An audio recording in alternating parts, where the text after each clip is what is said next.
Hello everyone. So today we will be seeing forces and laws of motion part 1. So first of all, what is force? Force is um, force is basically a vector and it has a magnitude and a direction. So let's see the types of forces. First of all, we have normal force. So what is a normal force? Suppose there is a block which is kept on the floor like this. So there would be a force between the block and the floor, and that force is known as normal force. Why this normal force comes into picture? Because the block has a weight, and we all know what is weight. Weight is the gravitational attraction force due to the earth. So basically this block has some weight, and because this weight is itself a force, so to equalize this force, this surface would be applying a normal force on the block. Okay. Now let us see tension in a string. Suppose this is a block which is hanging by a string. Now again, the most basic thing is this block is having a weight, and this weight is acting in the downward direction. But we see that this block is in equilibrium, that this block is not moving somewhere. So there must be an opposing force that is holding the block here, because just see, if there might be if there have been a single force, then the block would have been moving downwards, but the block is still here. So that force that is keeping it here is the tension. So here this is the tension force. These are very basic things.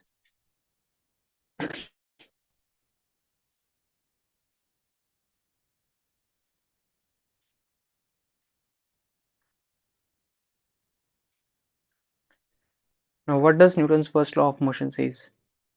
Newton's first law of motion says, suppose that if a body is absorbed from an inertial frame. What is an inertial frame first of all? An inertial frame is a frame that is at rest or is moving with a constant velocity. What it is basically trying to say is, an inertial frame is a frame whose acceleration is zero. So let's read it. So suppose that if a body is absorbed from an inertial frame, that is a frame which is at rest or moving with uniform velocity, then it will remain at rest or continue to move with uniform velocity unless an external force is applied on it. This we all know from our 11th class. This is a very basic law. This property due to which a body remains at rest or continue its motion with uniform velocity is called as inertia. And this property of the body is known as inertia. There are three different types of inertia. Inertia of rest, inertia of motion, and inertia of direction, which we will be discussing in the next in the forward slides, in the next slides. Now, what it is saying here, force is a push or pull which distributes or tends to distribute inertia of rest or inertia of uniform motion of a body. Yes, we know it. Thus, Newton's first law of motion defines inertia, force, and inertial frame of reference. So, I will give you a quick example of this. I will give you three examples. First of all, example for a force. Suppose you are standing and a friend comes and pulls you. So you will be you, you will be getting a velocity towards your friend. Okay, this was a force. Or suppose he pushes you, so you will be getting a velocity away from your friend. This is again an example of force, which is a basic thing. Now I will give you an example of inertia of motion. Suppose you are traveling in a bus and suddenly the bus driver applies brake, so you feel a forward jerk. Why did you feel that forward jerk? Because your body was in motion, and due to inertia of motion, your body tried to remain in motion until and unless an external force was applied. Until and unless you uh, until and unless you didn't apply any force, your body tried to stay in that motion. So the bus was moving forward, and with the bus, your body was also moving forward. But the bus driver applied brakes, so bus stopped, but actually you weren't able to stop. So because of that, you felt a forward jerk. Okay, okay. Now let us see inertia. Now basically there are three types of inertia: inertia of rest, inertia of motion, and inertia of direction. Let us see them one by one. What is inertia? Inertia is the resistance of any physical object to any change in its state of motion, including a change in direction. However, we need to understand that inertia is actually a passive property. Further, it does not permit a body to do anything but resist active agents such as torque or forces. We will see these terms in the upcoming examples.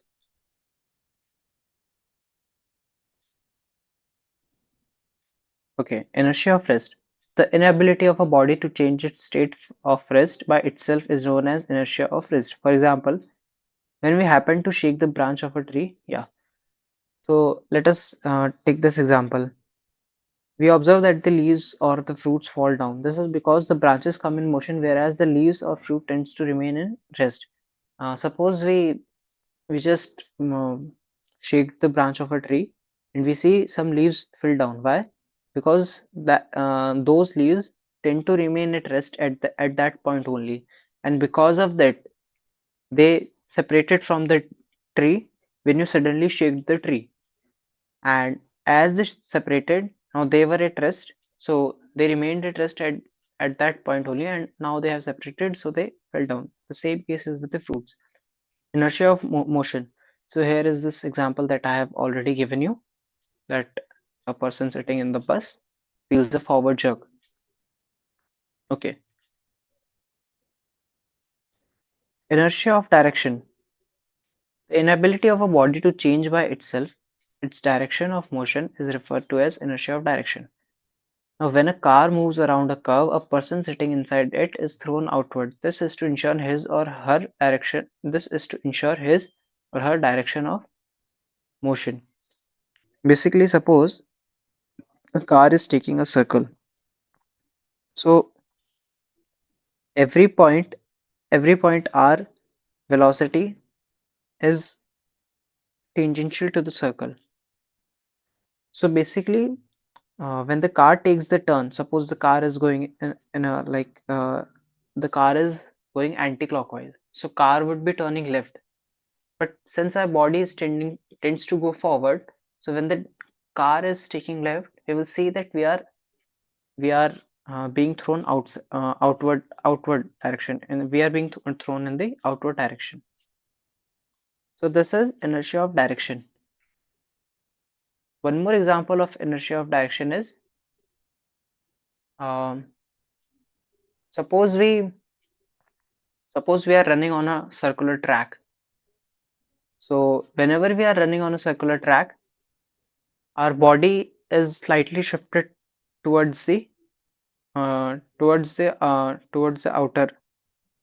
outer part of it. This is again because of inertia of direction. Okay. Now let's see linear momentum. What is linear momentum? The principle of linear momentum helps us to have a measure of an object's translation motion. Okay. First of all, let us understand linear momentum is an vector quantity. Velocity is itself a vector quantity also.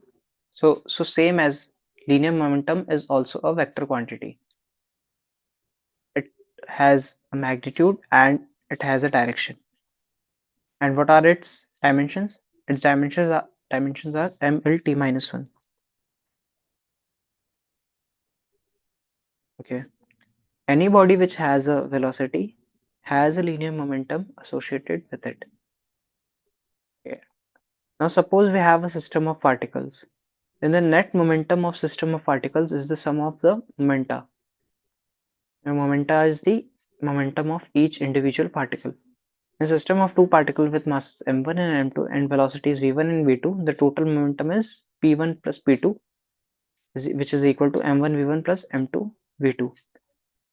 Linear momentum is defined as m dot v, or basically mv, and the direction of linear momentum same as the direction of the velocity. On Newton's second law of motion. Newton's second law states that the net force on an object is equal to the rate of change of its linear momentum, p, that is, the derivative in an inertial frame of reference. So here it says that force is directly proportional to dp by dt. So we can write F is equal to dp by dt, and we can replace p by mv, so we get m dv by dt. Now we know dv by dt is basically acceleration, so we get force is equal to mass into acceleration. Now this single formula will help you in the whole chapter to do all the questions.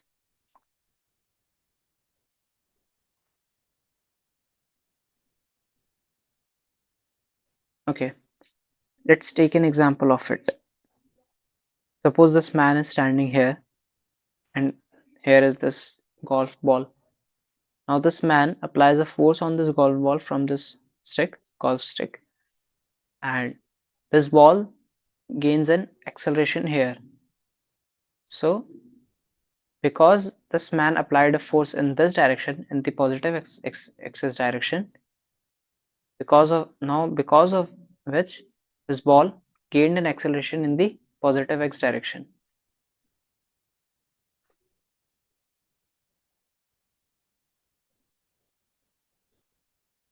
However, the second law can also be stated in terms of an object's acceleration. As the law is valid only for constant mass system, the mass can be considered outside of the differentiation operator by the constant factor rule. We have seen this.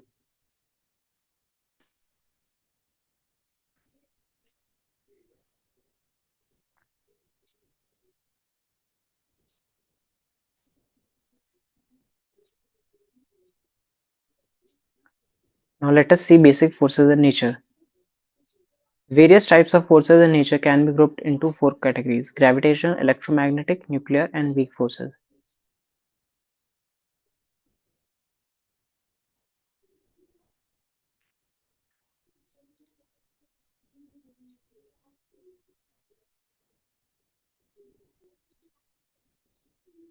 Newton's third law of motion.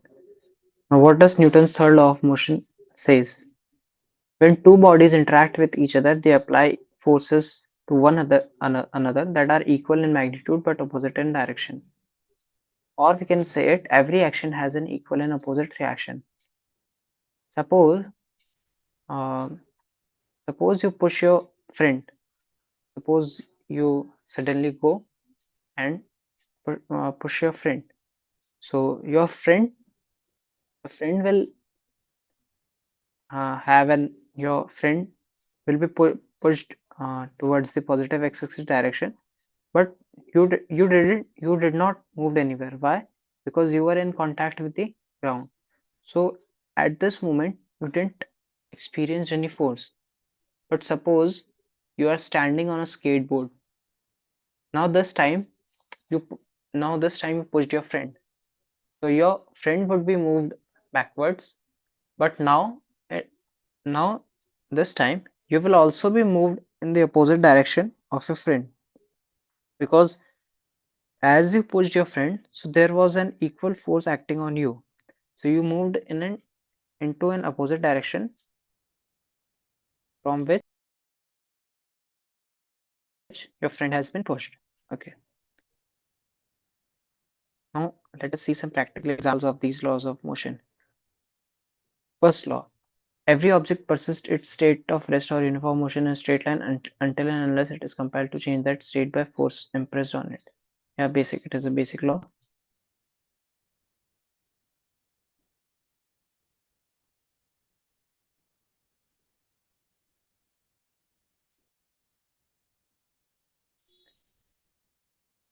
Now, what does the second law says? Force is equal to change of momentum with change of time. Now we have seen this. There is no new thing here. Third law. For every action, there is an equal and opposite reaction. So here an example is given for this. This example says rocket engine thrust. Suppose there is a rocket going into space. So basically, what does the rocket do is the rocket applies um, and force in the opposite direction to its motion. So how does it applies these force?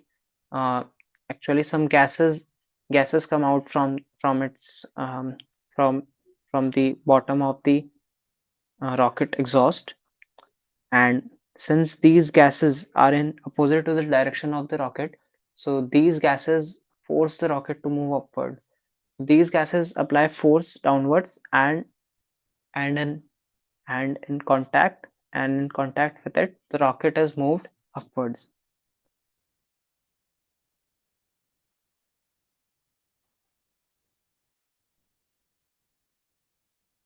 Okay, now let us see impulse. Now what does the definition of impulse says? The definition of impulse says the impulse of a force is defined as the product of the average force F and the time interval delta t during which the force acts. Impulse is equal to F delta t. Impulse hence is a vector quantity and has the direction as the average force. The SI unit of impulse is Newton second. We can also see the dimensions of impulse. The dimensions of impulse are ml t minus 1. The dimensions of force are ml t minus 2 and delta t's dimension are t. So the dimension of impulse is ml t minus 1. Now you can understand what an impulse is. Suppose you just normally go and push your friend. Now this was a force. Now on the contrary, what you do, you just go to your friend and you just suddenly slap him. Now this slap was an impulse. So what is an impulse? Impulse is any force that is applied for a very short time. That's why we are taking here delta t. Now suppose this is a raindrop. So when a raindrop strikes a car's top surface, that force between this car's top surface and the raindrop is known as impulse. Why it is known as impulse? Because the raindrop was having a momentum in this direction, and by the Newton's second law, we know every force is directly proportional to change in momentum. So this was having a velocity downwards here, and at this moment its velocity suddenly becomes zero. So since its velocity suddenly becomes zero, it means that some force was involved here, and its velocity changed into a very short amount of time. Now, because the velocity changed into a very short amount of time and a force was involved here, we say that force changed the velocity of the raindrop in delta t time, and this force is known as and this force is known as impulsive force, and this action was known as impulse.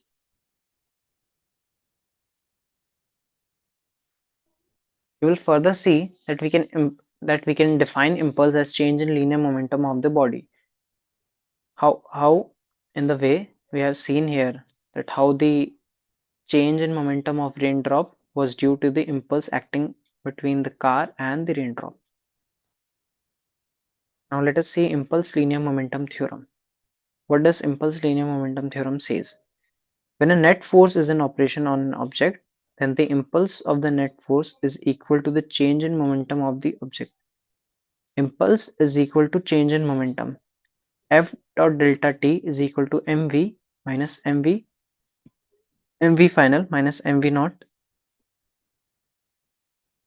Now how we can define this? We know F is equal to dp by dt. So dp is equal to F delta t. dp is basically nothing but change in momentum. If we integrate both the sides, we get integral dp is equal to integral f dt. This is basically nothing but change in momentum is equal to impulse. So we can write integral dp as delta p and integral f dt as f delta t, provided the force is constant. So this was impulse linear momentum theorem. Impulse can be impulse can be seen as change in linear momentum.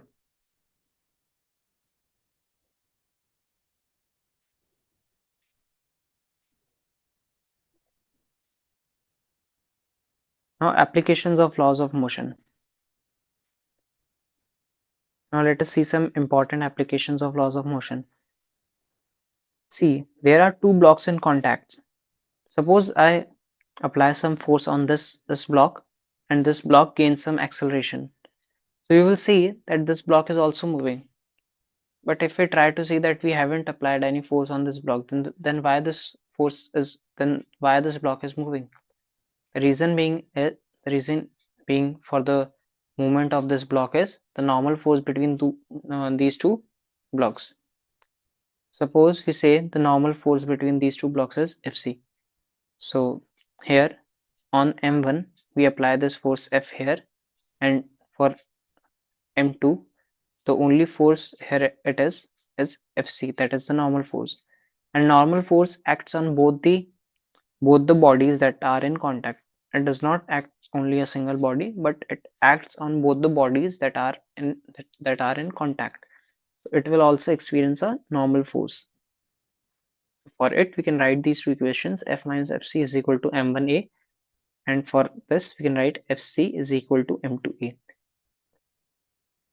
Now adding these to eliminate the Fc factor, because here we know the value of force F, but we do not know the value of force Fc right now. So first of all, to find acceleration, we will just eliminate Fc by adding these, and we will get A is acceleration as force upon m1 plus m2. I hope this is clear. Now let us see blocks connected by strings. Now see, here we saw the application of normal force. Here we will be seeing the application of tension force, tension in the string. Now how does it comes into picture? Suppose we are applying some force on the block m1 and it is connected to the block m2 by a string. So since the block m1 is pulled in the right side, the string here will get stretched. And we know whenever a string is in a stretched position, a tension force comes into picture. A tension force comes into the string, which is its natural property.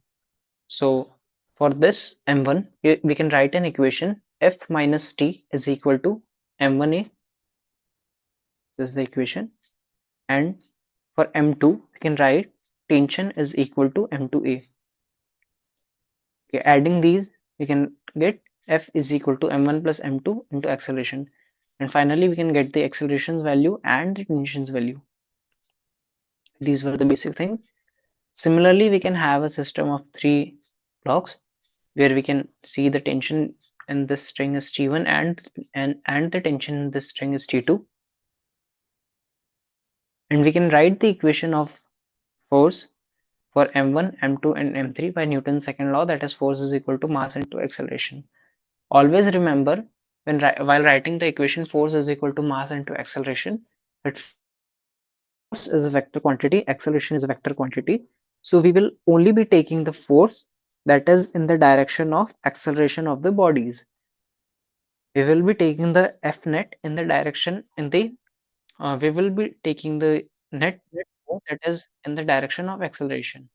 Not we will not write all the forces. We will only write the forces that are in the direction of acceleration. Okay. Now apparent weight in a lift. Suppose there is a person standing here in the lift and the lift is going upward with an acceleration a. So now we know Newton's laws of motion holds true only when they are performed in inertial frame of reference. Now this lift has been a non-inertial frame of reference. So let us try to see it from outside. Now a person, now we are trying to observe it from outside, so we try to observe it from an inertial frame of reference because we are at rest. Now the lift is going upwards, and this man will will be having a normal force in the upward direction and a mg, that is the weight, which is acting in the downward direction.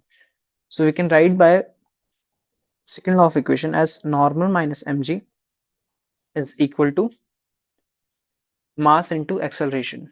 This equation.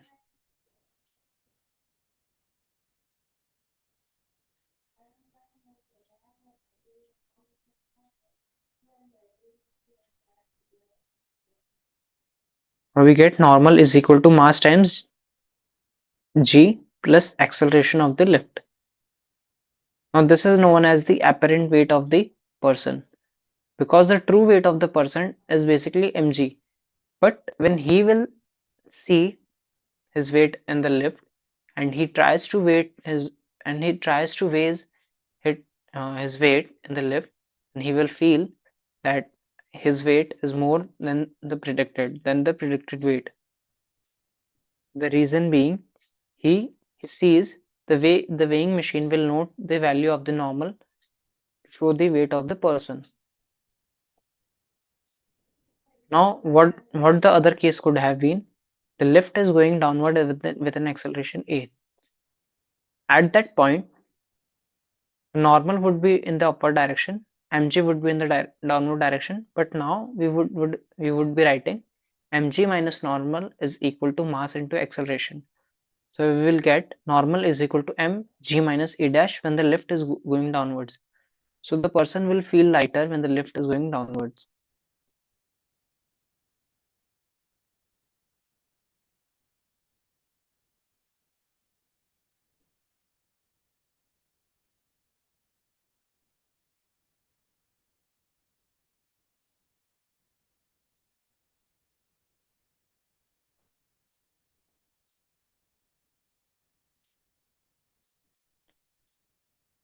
We will be seeing these illustrations in the questions in the following PDF. Law of conservation of linear momentum. The law of conservation of linear momentum states that if no external forces act on the system of objects, then the vector sum of the linear momentum of each body remains constant and is not affected by their mutual interaction. So by applying the principle of conservation of linear momentum, now what we have to do is, let's see this example.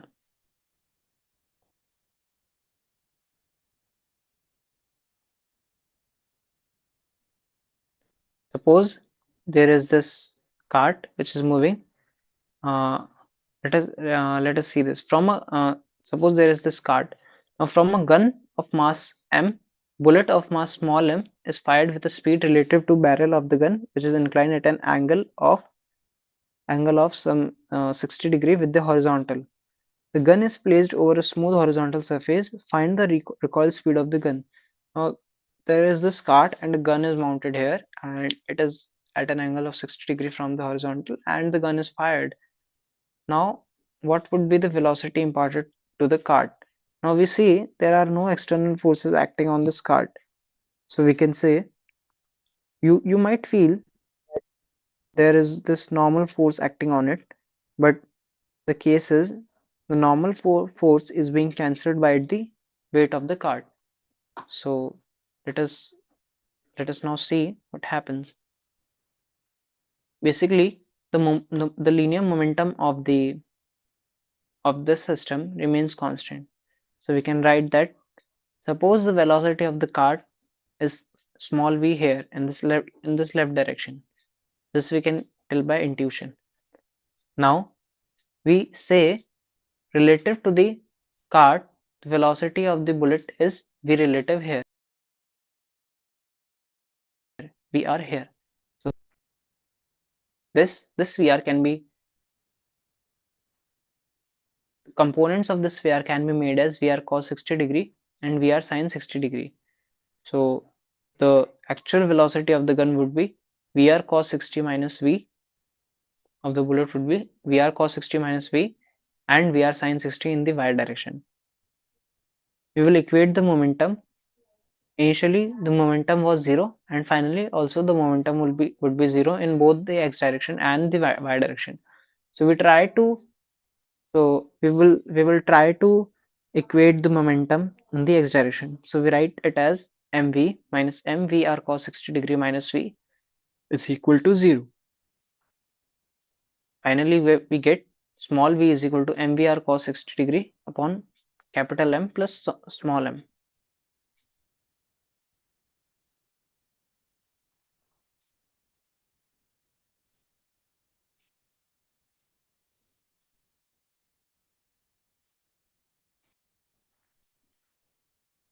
Now let us understand what is equilibrium.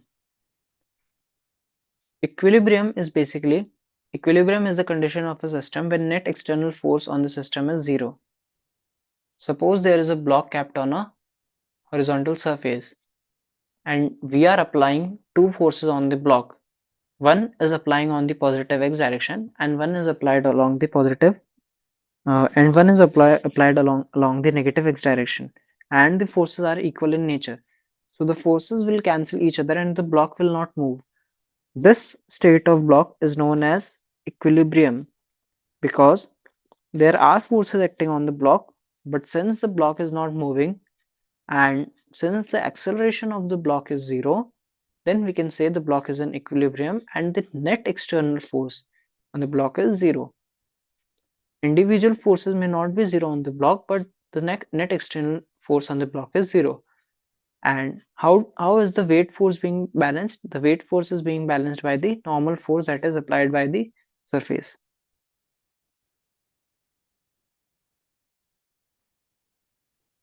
Equilibrium is of two types: static equilibrium and dynamic equilibrium, where a body is at rest under the influence of external forces acting on it. And dynamic equilibrium is when the body is moving with a velocity v, but the acceleration is zero. That is dynamic equilibrium. Now, constrained motion. What is constrained motion? When the motion of one object is dependent on the second object. Suppose there is this mass m2 which is heavier than mass m1, then the m2 mass will go downwards, and since the m2 mass is going downwards, this m1 mass will be going upwards. So this is known as constrained motion. Now masses connected by pulley and constraint relations.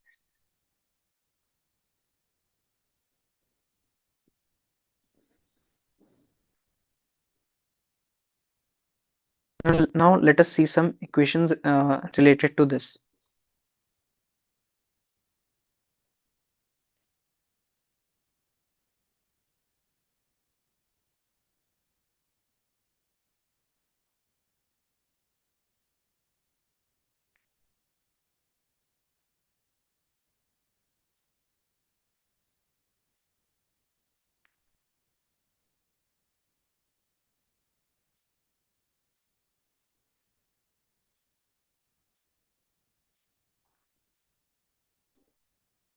Suppose this is the pulley and here is this mass m1 and here is this mass m2 and here is the string attached to it, and the string is inelastic, which means that the string remains taut. Now suppose there is a weight acting on it which is m1g, and for this mass there would be the weight force acting on it, that is m2g. There would be some tension T and there would be some tension T here. We suppose that m1 is heavier, so this block will be going downward. So there would be an acceleration a1 here, and there would be some acceleration a2 here, and this this pulley will be rotating in the clockwise direction.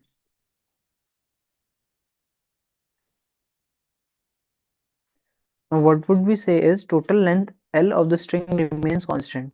Now we know that length of the string will always remain constant. Let us say this length is x1 and this length as x2 and this semicircular length as x0. So after a point, let us say at any moment x1 plus x2 plus x0 is equal to L will be equal to constant. Now let us differentiate dx1 by dt plus dx2 by dt is equal to 0. Now we will differentiate it again. So we get d, and we will also differentiate dx0 by dt. but dx naught by dt always remains same. That x naught length over this part remains same because there is always a string here. So dx naught by dt remains becomes 0. So we get d2 x1 by dt square plus d2 x2 by dt square is equal to 0, and these are basically accelerations. So we say a1 plus a2 is equal to 0, which means a1 and a2 are same in magnitude but opposite in direction. So we say a1 plus a2 is equal to 0, a1 is equal to minus of a2, which means that if a1 is in negative x direction, a2 would be in positive x direction. Now we can write the force equation for block 1. m1g minus t is equal to mass into acceleration, that is m1 into a, and t minus m2g is equal to m2a. Adding these, we will get acceleration as m1 minus m2 upon m1 plus m2 into g, and by substituting this value in any of these equations, we get the tensions value as 2 m1 m2 upon m1 plus m2 into g.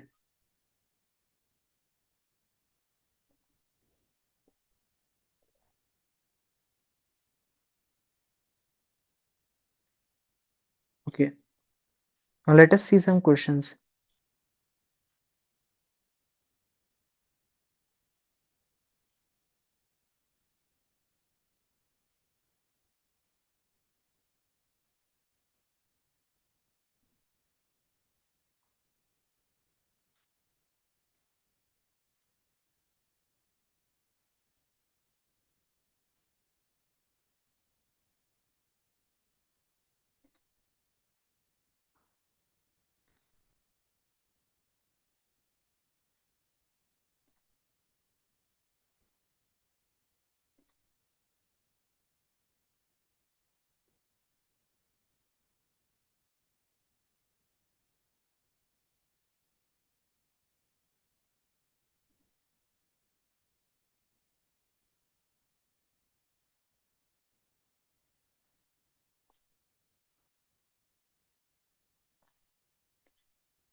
Okay, here the question says the maximum vertical height to which a man can throw a ball is 136 meters. The maximum horizontal distance up to which he can throw the same ball is. So this question is basically uh, this question is basically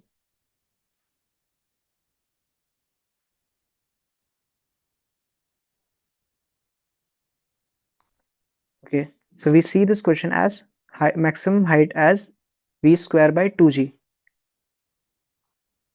We can write the formula for maximum height as h is equal to v square by 2g. So we can get the value of v square by g as 2h. So the maximum horizontal distance would be twice of the maximum vertical height that he is able to throw. Now, basically this question was from kinematics. Now let us see some question from Newton's laws of motion. Now there are two statements given. What this first statement says is an elevator can go up or down with uniform speed when its weight is balanced with the tension of its cable.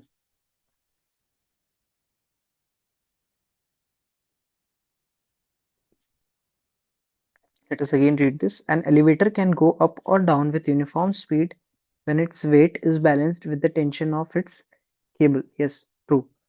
Now statement 2, what does statement 2 says? Force exerted by the floor of an elevator on the foot of a person standing on it is more than his or her weight when the elevator goes down with increasing speed. Now this is basically false because we have just saw that whenever an accelerator goes downward with an increasing speed, that is with an acceleration a, then the force between the man and the accelerator is basically m times g minus a, which is basically less than the weight of the man. So this statement 2 is false and statement 1 is true. So you will get some basic questions. This question came in JEE Mains 2023. So you can expect some questions, and there should be this clarity of the concepts.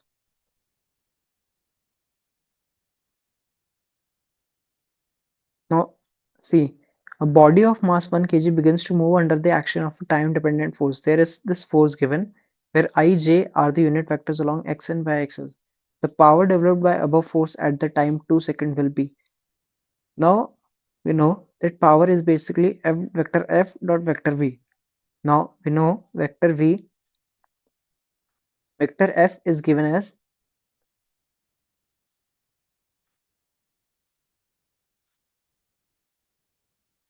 basically they have done some mistake here. Basically vector F is given as 2 I cap plus 12 j cap, and vector T and vector V is given as this. So we can write the power as vector F dot vector V, and that we know that force is basically dp by dt. So we write it as m dv by dt. Since m is 1 kg, so we get dv by dt is equal to t I cap plus 3t square j cap. So we can get dv is equal to t I cap plus 3t square j cap dt, and we will integrate both the sides. So we get v as t dt I cap plus 3t square dt j cap integration over 0 to 2. So we get the velocity as 2 I cap plus 8 j cap. Similarly, at time t is equal to 2 seconds, the force is 2 I cap plus 12 j cap.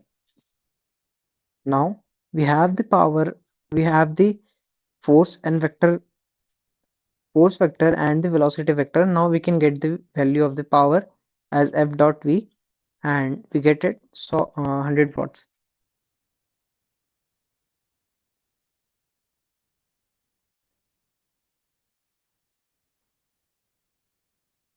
Now here what this question is trying to say is, there are two bodies of masses 5 kg and 3 kg respectively. They are connected by a light string going over this smooth light pulley. The system is at rest. The force exerted by this inclined plane on the body. So we are asked to calculate this normal between this M1 and the and this wedge.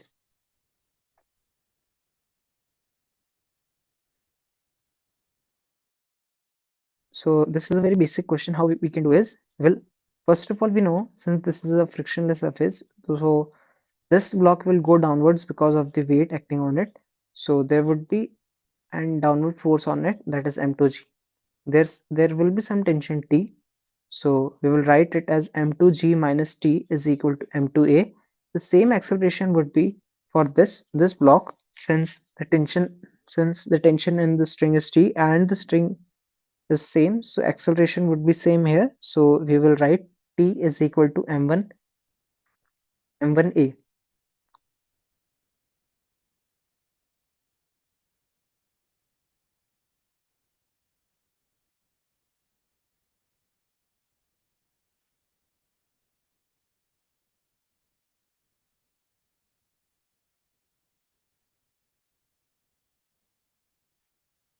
Now basically, because this because this block is moving, so this wedge will also be moving in a direction opposite, to the direction of this block M1, to uh, to balance the force. This came from the momentum balance equation, because there are no external forces applied on this system. So since M1 is moving here, so this block will be moving in a direction opposite to M1. So this block would be moving here. So we know this we know the maximum force on it, the maximum normal for it can be 50 Newton, and we know that it would be less than 50 Newton. So our answer would be either 40 Newton or 30 Newton. Now let us see that what is this theta. Now suppose this theta could be anything.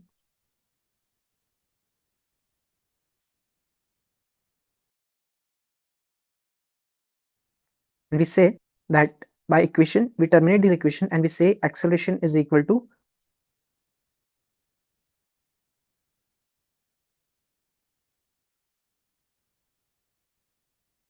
g upon m1 plus m2. And by the momentum equation and by the momentum balance equation, we will find that we will find that the normal force between these two bodies will come out to be 40 Newton.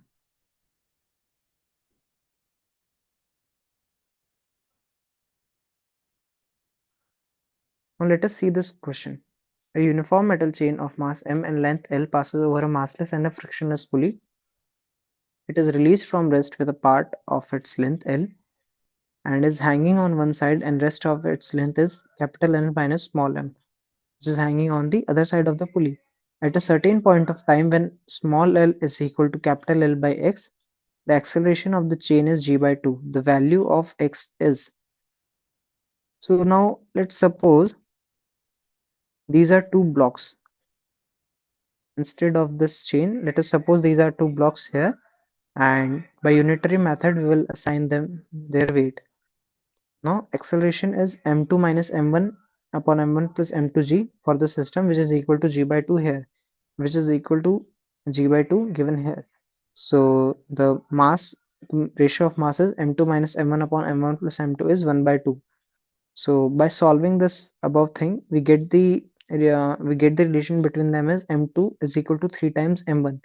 So m2 would be m2 by m1. The ratio of m2 by m1 would be the same as the ratio of their lengths.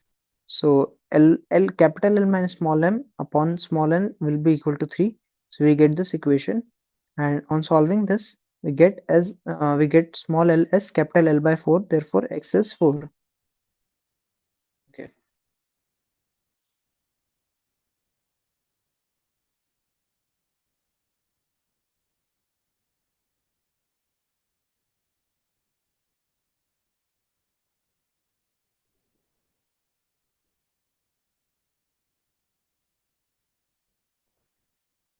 Now let us see this question on momentum balance.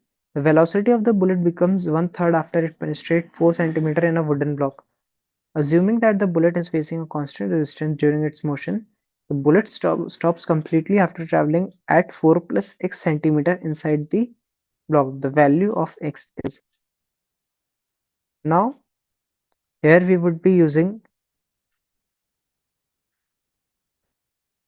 momentum balance and we will be using energy balance. Suppose there is some resistance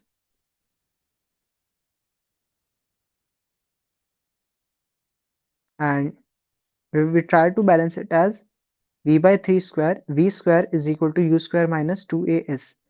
So final velocity is v by 3 whole square, which is equal to v square minus 2as. So on solving this, we get this equation 4.5 is equal to 4 plus x. Now we know that acceleration is v square by 9. So substitute the value of acceleration here as v square by 9, and from this v square term cancels out and we get x as 0.5.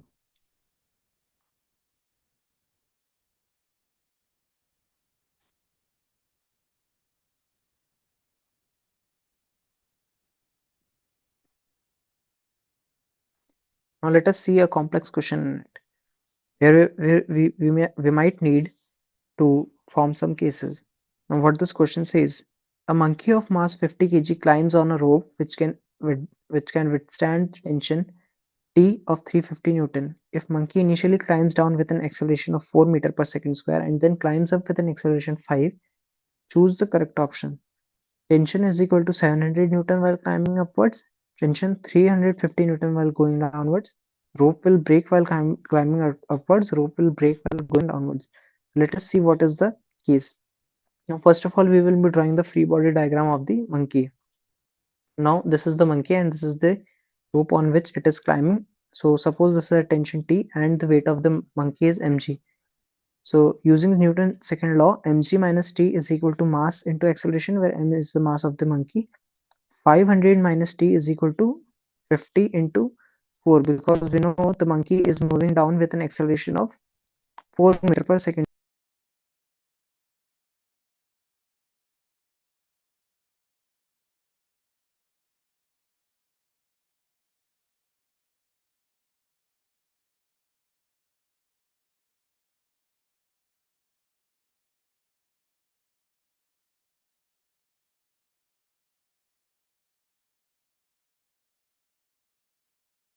the tension is 300 newtons. In the second case, tension comes out to be more than 350 newton, that is 750 newton, so the string will break. Okay, so these were some basic questions on NLM. Thank you.